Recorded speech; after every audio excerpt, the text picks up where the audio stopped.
जब मजबूत माने जाने वाली दीवार में दरार दिखने लगे, तो समझ लेना चाहिए कि खतरा अंदर तक पहुंच चुका है। आज वही हाल अमेरिकी डॉलर का है। अमेरिकी डॉलर, जिसे दुनिया की सबसे ताकतवर करेंसी माना जाता रहा है, आज मुश्किलों के दौर में है। डॉलर 4 साल के सबसे निचले स्तर पर पहुंच चुका है। सबसे बड़ी बात यह है कि आईएमएफ खुद चेतावनी दे रहा है कि अमेरिकी की ट्रेजरी बॉन्ड पर जरूरत से ज्यादा भरोसा ठीक नहीं है। ये कोई छोटी बात नहीं है, बल्कि बड़े बदलाव का संकेत है। इस कहानी की शुरुआत होती है यूएस डॉलर इंडेक्स यानी डीएक्सवाई से। यह बताता है कि डॉलर बाकी बड़ी करेंसियों के मुकाबले कितना मजबूत है।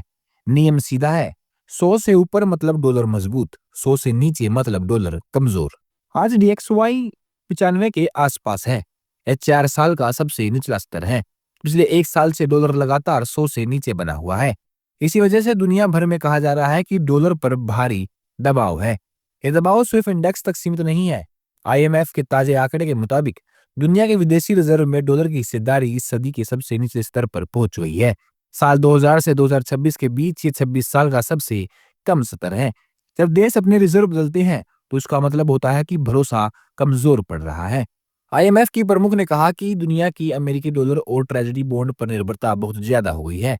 अब देशों को दूसरे रास्ते देखने होंगे। आईएमएफ यह भी जांच कर रहा है कि अगर डॉलर से जुड़े एसेट तेजी से बेचे गए, तो ये हालात और भी बिगड़ सकते हैं।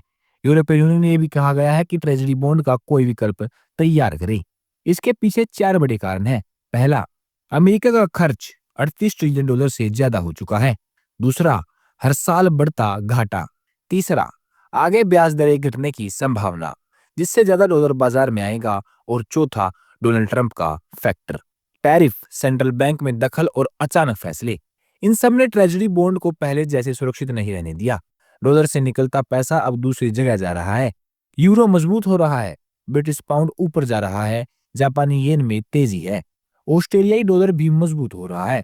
मतलब दुनिया अब पैसा अलग अलग जगह बांट रही है। ब्रिक्स देश चीन, भारत, ब्राजील और रूस ट्रेजरी बॉन्ड कम कर रहे हैं और सोना बढ़ा रहे हैं। नतीजा साफ है, डॉलर कमजोर हो रहा है और सोना ऊपर जा रहा है। आज अंतर्राष्ट्रीय बाजार में सोना $5200 के पार है और भारत में करीब 1.7 लाख रुपए प्रति तोला है। ये सिर्फ निवेश नहीं है, सिस्टम बदलने का संकेत है। आज डॉलर की हालत सिर्फ कमजोर नहीं, बल्कि एक साफ चेतावनी है। दुनिया की आर्थिक व्यवस्था बदल रही है। अब सवाल यही है, क्या डॉलर वापसी करेगा या यह गिरावट लंबी चलेगी? आप क्या सोचते हैं? कमेंट में लिखिए और साथ में लिखिए जय हिंद। ऐसी खबरों के लिए चैनल को सब्सक्राइब करें और बेल आइकन जरूर दबाएं। मिलते हैं अगली बड़ी खबर में, तब तक के लिए जय हिंद।